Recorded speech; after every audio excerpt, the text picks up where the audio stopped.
What's up, guys? Back with another video. I'm getting in the 992. It's about 8:30 p.m. About to go cruise for a second. Gotta go somewhere real quick. If you guys are new to the channel, I'm trying to figure out a way to get to financial freedom, basically through dividend growth investing. That and owning a business. So I've owned a business for, well, full-time. I quit my job in 2016, but I was working on the business starting around 2012, 2013. E-commerce business, selling products on Shopify. But not just products, it's a brand, like building a brand on the internet. More than just selling products. I don't do drop shipping. But I was just looking through old pictures, because at the end of some of the videos I'll put some pictures, like old pics. And I was just looking through some of the old pictures and I was like, man, I did talk about all that stuff, some of the stuff I'm going to tell you guys about in old videos, but I was thinking if you're new to the channel, you probably haven't heard me talk about any of this stuff, but I was just looking through old pictures, So I was a diesel mechanic from 2002, 2003 to about 2016, I quit. Well, I'm looking through the pictures and I'm like, gosh, I forgot about everything I was trying. So while I was before the first entrepreneurial thing I ever tried was when I was in high school. I created like a little skateboard thing, but I was just selling t-shirts. So in the back of my head I was like, oh man, I could always sell something, I always thought I could sell something. I knew I could, because I sold through all the t-shirts. It was called Irish Skateboards. We had stickers and t-shirts. I've talked about it on the channel, so I'll stop saying I've talked about it on the channel. I'll just tell everything like it's the first time I'm talking about it. But the first, let me get this thing in sport mode. But later on, after that high school thing, I wasn't trying to be entrepreneurial or making money or anything. I was literally just like everybody else. Like when you're in your like late teens, early 20s, I was just like hanging out with my friends and going out and stuff. But my son was born. I think I was about 23 when my son was born, and I was a mechanic. I'd been a mechanic for about 5 years. I think I was making at the time about $20 an hour, and back then it wasn't too bad actually. And I noticed I started like overdrafting our bank account, and my wife was working at Giant Foods and she was going to college, and she was working as a cashier. And then she was working at Target, Harris Teeter grocery store. She had a lot of jobs like throughout the time while I was a mechanic. But I knew that I needed to make more money, so I was trying to figure out like another way to do sell something or do something. So I can't remember the timeline of what was first, but actually when looking through the pictures now that I realized, we were still in an apartment. We didn't have a house yet. We were still living in an apartment. And my friend of mine had a skateboard thing, and he sold boards and shirts and stuff. And at the time I was already like in my early 20s. I didn't really skateboard much anymore. They built a skate park in our hometown, like a brand new one that these kids like literally petitioned to get for like 15 years. And so my buddy was selling stuff, and I was thinking, man, dude, I could have a brand like that. I had one like that when I was in high school, and I was like, man, maybe I'll just start with t-shirts. And I'm telling you right now, everything I've ever done really wasn't about money in the beginning. Like I was saying, the overdraft to the bank account thing, now that I'm thinking about it, the money and the stressed out stuff didn't happen until we bought our house. So I was still in the apartment. Now that I'm thinking back, it wasn't really about money. It was more about wanting to have my own brand. And that's what it is even today still. I still just want to have my own brand. I love it. It's really fun. Like seeing the brand come into existence and the logo, and it's hard to explain, but if you know the feeling, you know what I'm talking about. Creating something from nothing. Check out this old Porsche. Oh, that's that Targa we saw on the road the other day. Do you remember that? That's what that is. So I was like, I just want to have my own brand, And so I started making t-shirts, and I came up with first I made my wife a t-shirt for herself. I think that's what actually spawned it originally, but it was just said quality clothing. I just made like a fake name just to make the logo for fun. Like it was like a Hawaiian looking logo. I'll try to find it. It was really cheesy. And I made her that shirt just for fun. I used like customink.com or something back then. And then I started like playing around, and then I was like, oh, I like the abbreviation, like the abbreviation of words. And so I made it, so it said QLTY. So I made quality QLTY. And then I thought, oh, what if it was like an acronym, like it meant something. So then I made it question limits, test yourself was like the acronym. But I took the logo and I like turned it and made it sideways on the shirt, because like with skateboarding, like if you do a crook grind, it's like you're like sideways like that on a railing. So I made the logo like that, and I called it Quality Crook, was like the name of that logo and that shirt. That was the only shirt I had, but I printed like freaking, I think I printed like maybe 20 or 30 in like 5 or 6 different colors in every single size. So I had a lot of shirts. I had a pretty good amount of shirts, and we were still living in an apartment. I had a 2001 Toyota Corolla, I remember, and I just like loaded it up. I loaded the shirts up. First I went to a skate park, and I was just like trying to sell the shirts to the skate park, and I sold like a couple. And actually at the skate park, this kid Chad, I like told him he was on the team. I like put him on a team. Then next thing you know, I was like going out and filming these kids skating and stuff. But I was getting content. And then there was a kid out in England, actually. I was on YouTube, and he had a YouTube video. His name was Danny Abel, A-B-E-L, Danny Abel. You could probably look it up on YouTube right now. Type in Danny Abel, A-B-E-L, highlight reel, or sponsor me tape, or something like that. I saw that video. I was like, this kid's good. I was like, I'm going to sponsor, because in skateboarding, you'd sponsor, brands would sponsor people, you know, and then that's how they get exposure. So I was like, I'm going to sponsor this kid. So he was in England. So I wrote to him. He's like, sure, dude, I'll ride for you. All he wanted was just clothing. So I just sent him shirts and stuff. And I got a bunch of pictures and cool images and stuff with him skating with the shirts on.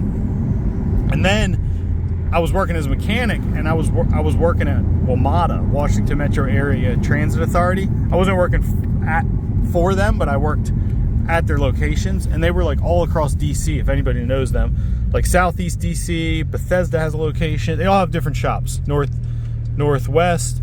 So I was going to the different shops, and when I was in the shops, I had the shirts in my trunk. So I would be like, hey dude, I got this cool, no matter wherever I was, I would make the brand, whatever the like that thing was there. I would be like, dude, I got this cool street brand, you should check it out.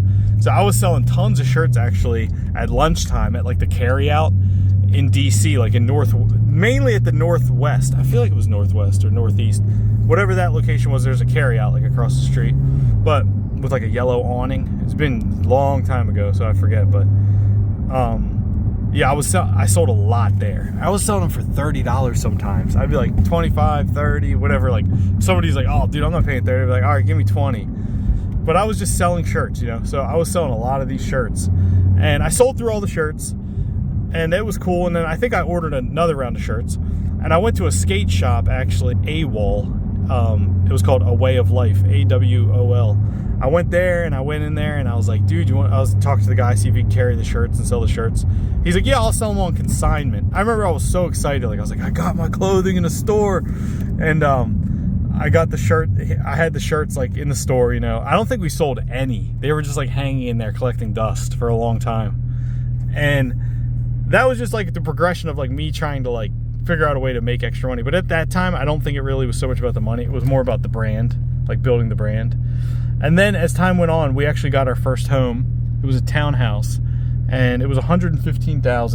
And we got this house, and man, I'd love to remember what the mortgage was. I want to say it was $1,400 a month back then. I think that's what it was. But we got the house, and then once we moved in and we had the bigger payment, and we had like more expenses, and my son had a lot of medical bills and stuff when he was little, and like that stuff we started getting more pressure of like, and we were buying, you know, we probably like bought furniture for the house and things like that. I remember Value City, I had like a Value City credit card, dude, and I was just like, I always had a Value City payment for furniture from like the apartment, from the house.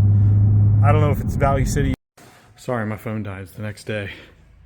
I'm trying to save money, so I told the landscaping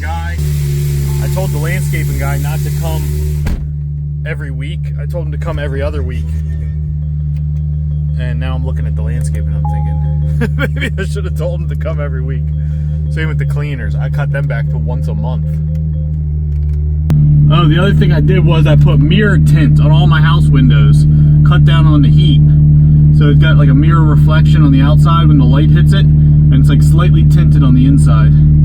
So if you have a decent income coming in, and then I know I'm jumping around from the t-shirt thing, I'll go back to that.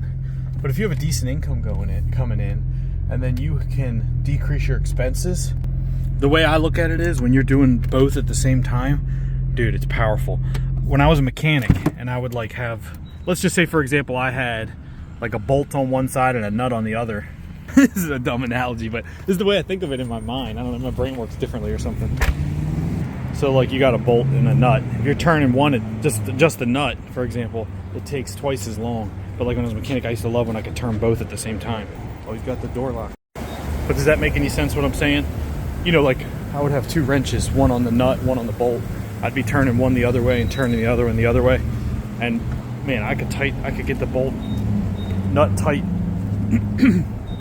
I could tighten the combo quick as hell. I'm turning both from both sides. But when I'm turning the one from the one side, sometimes it took forever. You know what I mean? Even with a ratchet wrench. Oh, what is this? You gotta start the day like pumped up.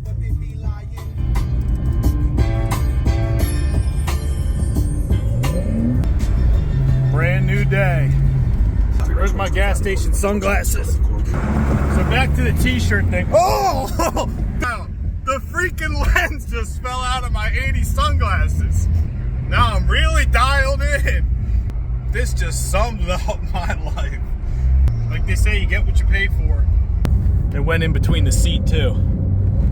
But back to the t-shirt thing. So I had the t-shirts. I was selling them anywhere I could go. Everywhere I was going, I was selling these t-shirts. I had them labeled with like post-it notes on them, like the sizes in the box. I didn't get them in plastic because I was trying to save money. So I wanted to get sell them as quick as I could before they got dusty or dirty, like sitting in my trunk or in a cardboard box. So I ended up selling through all the t-shirts, and then I think I might have re-upped it once or twice on the shirts. And I did another logo. It said DBU. I didn't even know what the heck it was gonna stand for. I just liked the D backwards against the B. I liked the way the logo looked. And then later on I was like, oh, it stands for don't back up. Like just keep moving forward. Like I was like, you can apply it to whatever, like life, fighting, whatever, like don't back up, just keep pushing forward. So I had that shirt for a while, DBU. I was selling those pretty good once I had the don't back up acronym made up. I was telling people what it was. They were like, oh, I like that, all right. And then the QLTY was in the D or the B, I can't remember, but it said question limits, test yourself. And so they're like, oh, I like this, dude. I like what this is. So I didn't even know what the heck it was. I just made it up as I was going along. And then I was trying to make it like a surfy brand, like RVCA, Ruka, or whatever it is. Like minimalist. I had some beanies. I did some hats. I sold a lot of hats, actually. I'm forgetting. Now it's all coming back to me. But I did some beanies with like the Cursive quality logo. I have to find some pictures. And then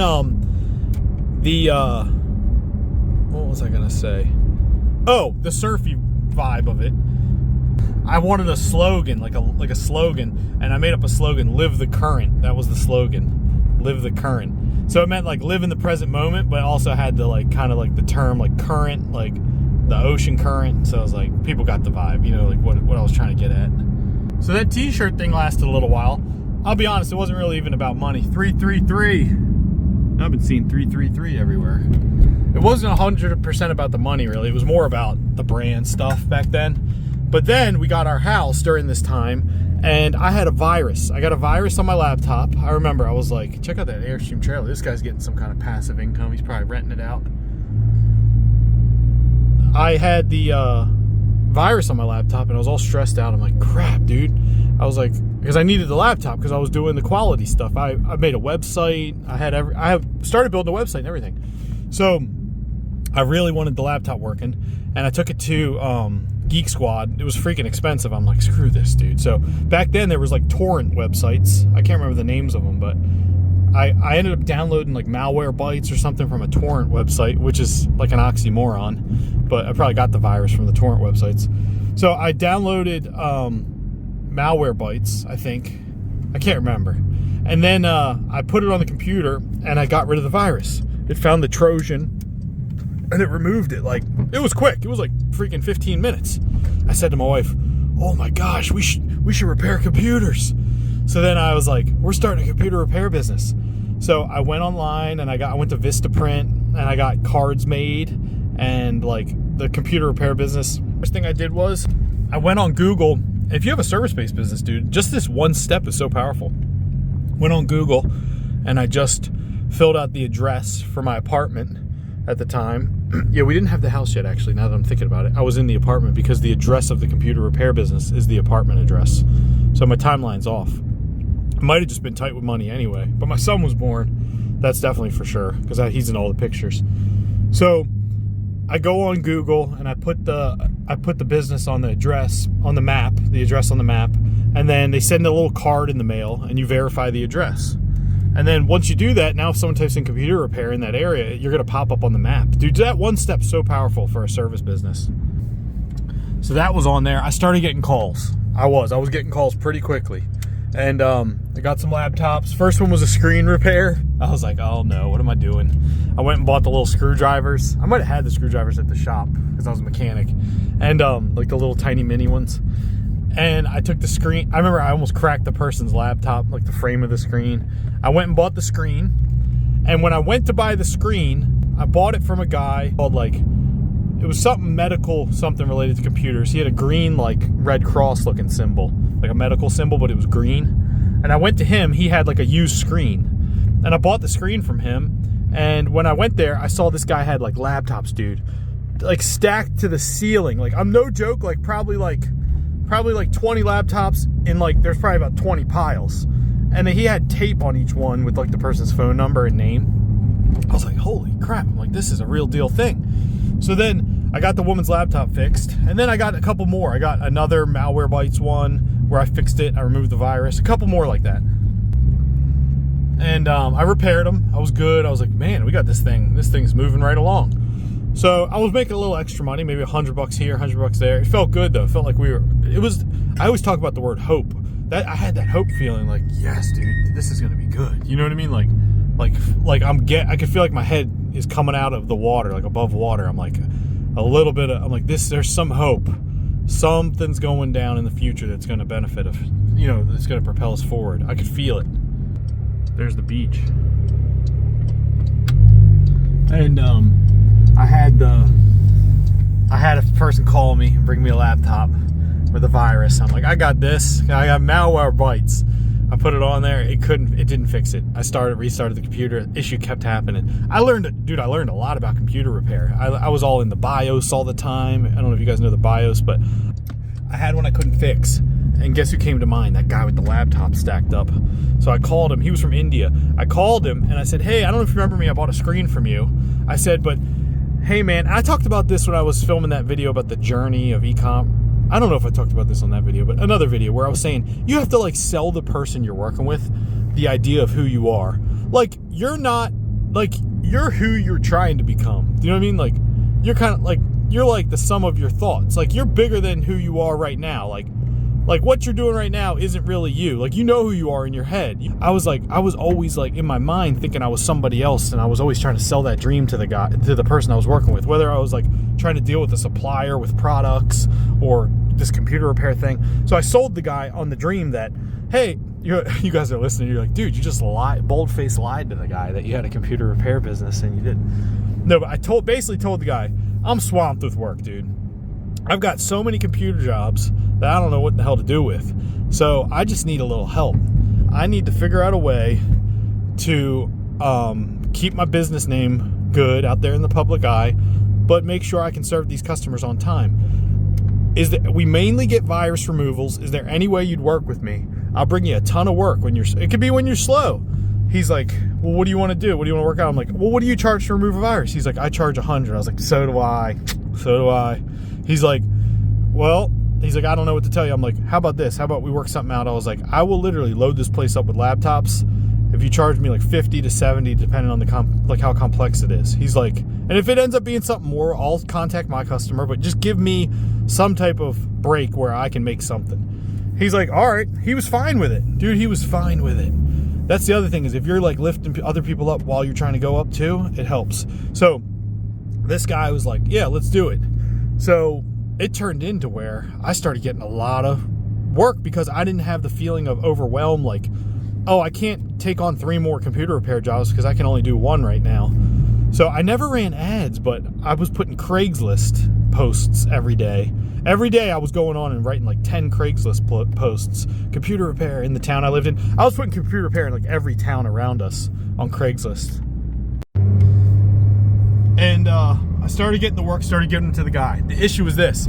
I was working in Washington, D.C., basically PG County, Hyattsville, Landover, Maryland. guy was basically, I was bringing him laptops, but I was driving from Washington, D.C. every day from work. I would get off work at like 2:30. It'd be like 3 o'clock. I'd get in the car, and I'd have to drive like an hour. Sometimes it would take almost 2 hours in traffic all the way back to Baltimore. And then I had to drive the laptops, if I had any, or pickups, to Owings Mills, which was like another freaking, I don't know, like 30, 40 minutes away. So it was just becoming kind of stressful, to be honest. And then the guy would have the laptops, and I wouldn't know if he was done or not.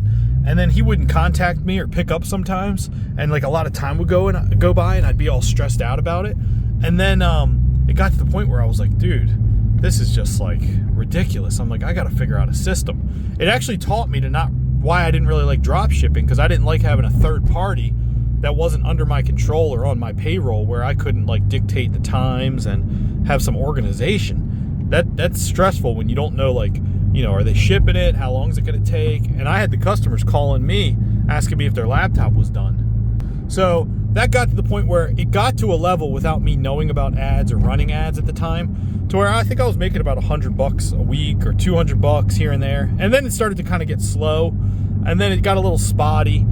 And then one day what happens is you face these little adversities, and then you kind of give up in a way, because you're kind of like, I don't know, this kind of sucks. Like, this is harder than I thought. That's the thing, is every job you're going to do is always harder than you think, you know?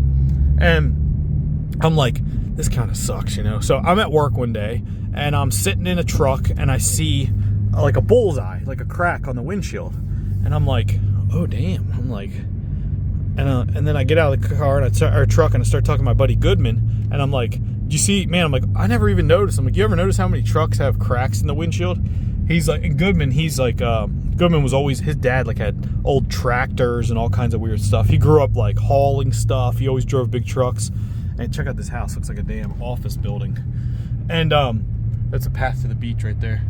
And Goodman's like, dude, he's like, yeah, he's like, DOT will hit him for that. And he's like, they charge them for those. He's like, they got to get those fixed. He's like, and I was like thinking, damn, dude, maybe that's a business for sale. This one's for sale. And I'm like thinking, man, I never thought of that.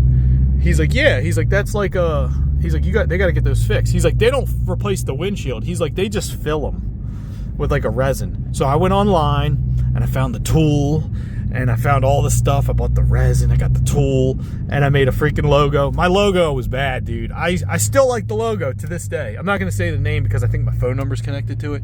But I had 2 words, and the words were put together. Like, you ever seen the Snap-on logo? That's what it looked like. But the words weren't separated. The words were like together, like tight together, like the 2 different words. There was no dash, but the words were 2 different colors, but they were together and italic, like moving forward. It was just a nice logo. I still like the logo. And I had the logo. I did the thing with the thing on the internet. I got the cards made. So I started putting the cards in the trucks. So my theory was I was going to start this big, huge business. This is what I thought. I'm going to start this big, huge windshield repair business. And this was just a lot. My wife and I have a video of my wife and I long time ago on the channel walking on this lot and going and looking at the water. They built that house quick. Man, look at this one's for sale. That one's for sale. They're all for sale. Man, that one's nice. Jeez, dude. These aren't cheap, though. These are not cheap. So I get the tool. I get the cards. My theory was I'm going to have this big business. I'm going to get fleet contracts. So I'm going to get contracts like FO Day. That was the dump truck I was in, actually, when the thing was cracked. That's noticed. I'm like, I'm going to get these contracts, and I'm going to end up hiring like a guy or 2 guys, and we're going to be going every single freaking day to different fleets, and we're going to be just like going in the lot. The boss is going to be like, I love these guys. They come to the lot, they find the ones with the cracked windshield, with the bullseyes, they fill them, we keep on rolling. I still think it's a great business today, fixing the bullseyes in the windshields for fleets. You go to the fleets and you just pitch them like, hey, you wear a nice polo shirt with the logo, like, and you're like, we charge this, we have a flat fee, we'll do up to this amount of trucks per day, or we'll do this amount, we'll come, you have different plans, like we can come monthly, we can come weekly, whatever, depending on how large the fleet is, if it's government, and that's what I thought. But then that fell flat on its face because I didn't do any work. I didn't go and get the freaking fleets. I didn't talk to anybody. I just put I did the lazy thing. I put the cards in the cup holders until the boss was like, Chris, what in the hell is this with your phone number on it? And I'm like, and then I stopped doing that. And then what was the next thing I did? Oh, I tried to become a cop, dude. I wanted so badly to just get out of being a mechanic. I was so tired of working in the heat and under the trucks and being all greasy that I found out that in Columbia, Maryland, Howard County, it's a pretty nice county. Like, I thought nothing's really going to go down out here, you know? I thought I was going to I went through everything. I went through the whole process. Look at that house, dude. That's the biggest house I think I've ever seen. Holy hell. So I went through the whole process, dude. I did I guess I'm saying the tryouts. That's not what you call it, but I did that where I had to run the mile. I had to do all that stuff. I was wearing a black shirt. I remember I was lagging behind on the run because I never run. And they were like, let's go, black shirt. Let's go, black shirt. I still remember. I still hear that in the back of my head. I did the lie detector test. The guy was asking me all kinds of weird questions. I was getting nervous, even though I didn't do anything. I was like, what's it look like? Does it look good? He's like, oh, that's what it was. Have you ever stolen anything? That's what he said. And this dude was like Full Metal Jacket, drill sergeant type style guy. He didn't play around. He's like, you ever stole? Oh, damn, I went the same way again. I'm trying to get out of here. He said, you ever stolen anything? I'm like, no, I've never stolen anything. Like, cause I really don't steal, you know? He's like, oh, I mean anything. Have you ever taken anything that doesn't belong to you? And I was thinking about, like, I took a Pepsi out of the shop fridge one time. Like, it was like I was working night shift and it was in there for 4 days. I was like, no. And he's like, you sure? And in my mind, I'm thinking about the Pepsi. I'm looking at the needle and the needle's starting to move and I'm like thinking, does he know about? I was like, I took a Pepsi one time out of a fridge. He's like, okay. And he's like looking at me and I'm thinking, oh, damn. But at the same time I was trying to become a cop, the reason I was trying to become a cop because I kept telling my wife, it's 25 years and out. I was like, I'm 24. I was like, I'll be like 50 something. I was like, I'll be like 50 and we'll be done. I was like, and you get paid forever. That's why I was trying to do it. And at the same time, the MTA, the Baltimore Transit Authority, was hiring for a supervisor. And at the time, I was like almost an A mechanic and I thought I could get this job. Even though I was fairly young, though. That's the only thing I had going against me. Like, they would have looked at me like I was young. So I applied. Holy hell. Coming in tight. So, oh, he's going in there. So I got I went to the job interview, and the last psych test for the police thing were on the same day for the MTA. And the MTA was like 80 grand a year, and it had the similar benefits of the pension and all that stuff when you retire. So I thought, and deep down, I didn't really want to be a cop. And I thought, dude, I'm going for the MTA job. So I ended up writing a letter saying, like, can I postpone the psych thing? I'm so sorry. And then I ended up calling and emailing and about not being able to make the police thing, and ultimately I didn't get the MTA job and I lost the police thing because I didn't go to the last psych test. So I ended up just kind of walking away from both of those. I was still working as a mechanic at the same place. I'm forgetting other things that I did. Oh, car detailing. I did that for a long time too. I did detailing for a while. That didn't really make a whole lot, but I did have some regular people I was doing like their cars.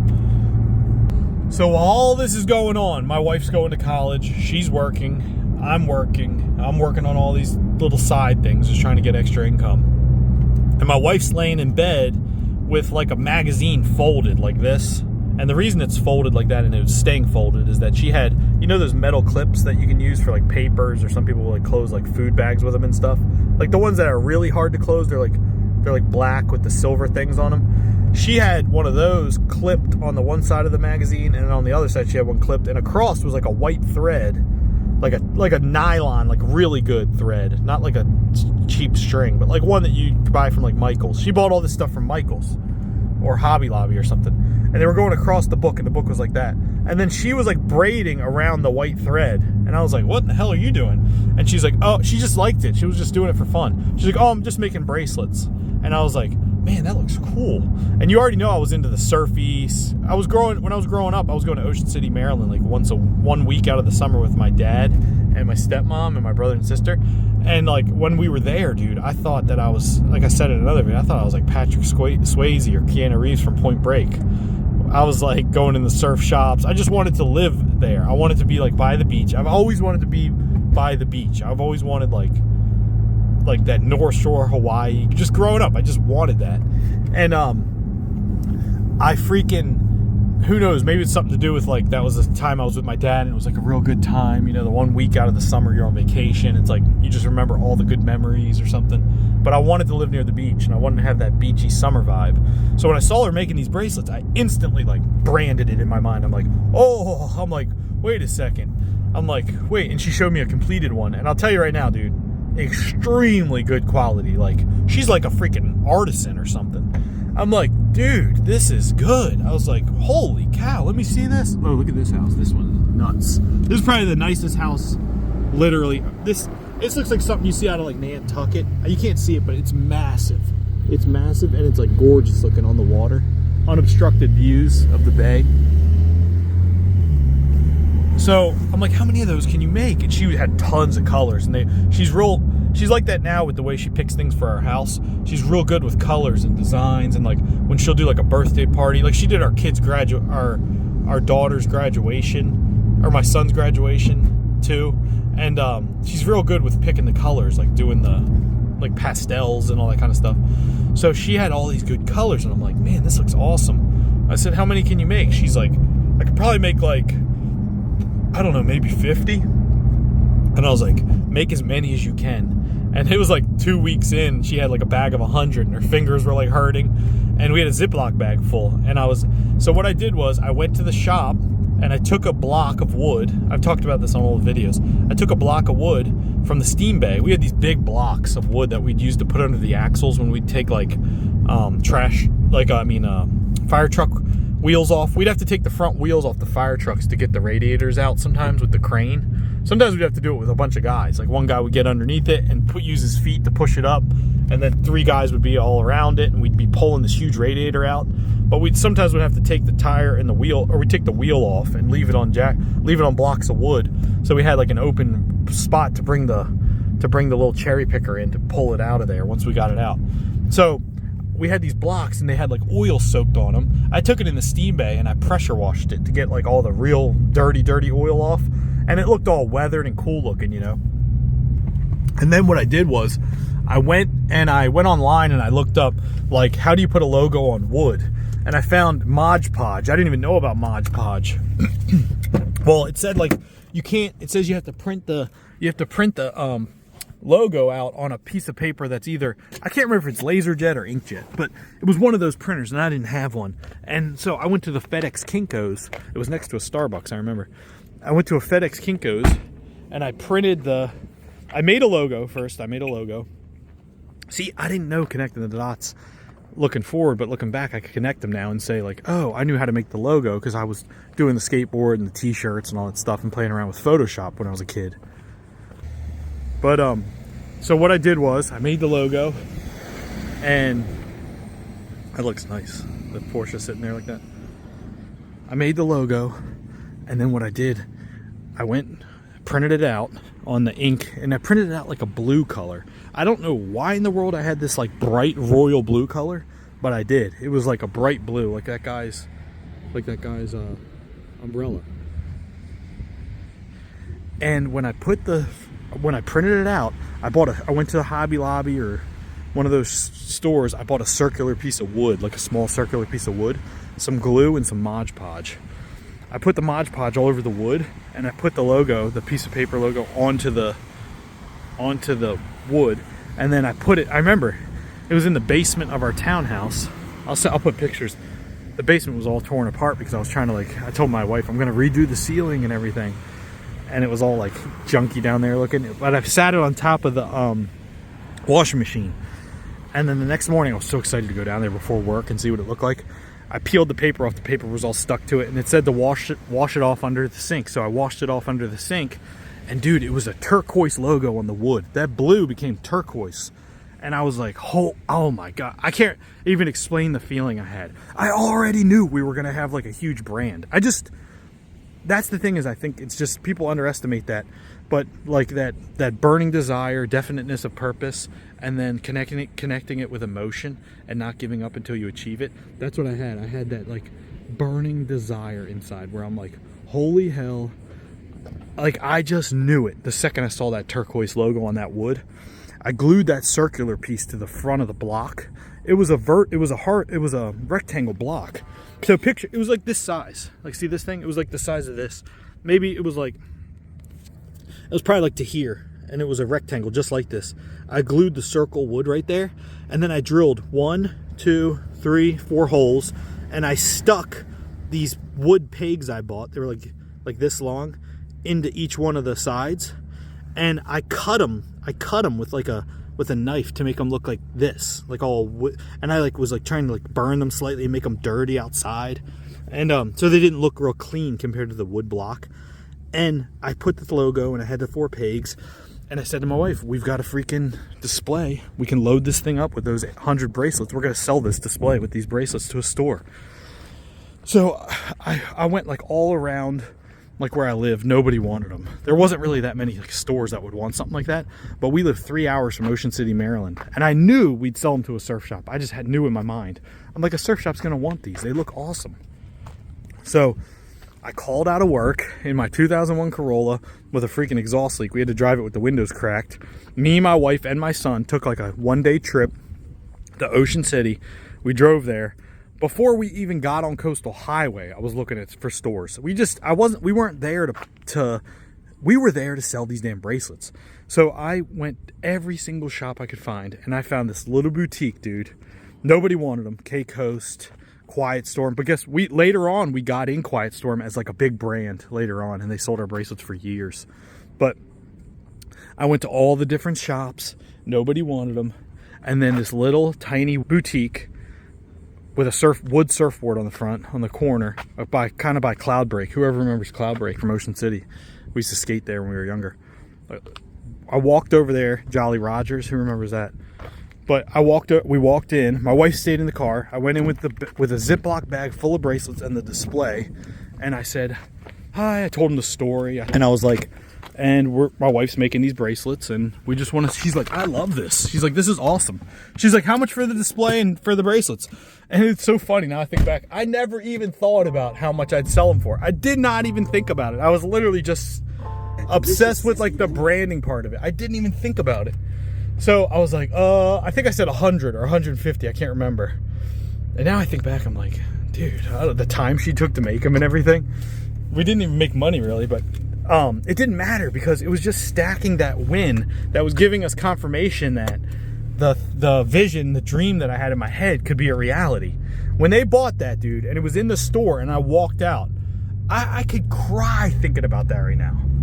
The reason I get emotional thinking about it is because if you're a guy, you want to be the hero for your family, and it was almost like confirmation, look, all these things, all these dreams I've been telling you I have, all these things I'm chasing, I'm telling you, just trust me, just believe in me, I'm gonna prove it to you that I can do this, and it was like, dude, when I walked out of that store, I felt like freaking Iron Man or something. Do you know what I mean? I was like, oh my gosh, we freaking did it.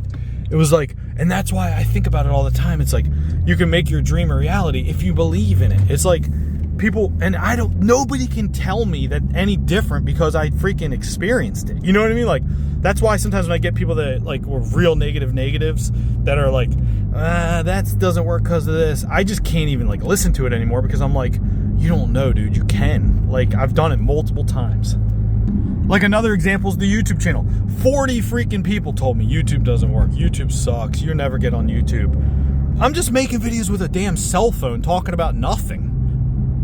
I'm not saying I'm doing anything great, but I mean, it's giving me $900 a month.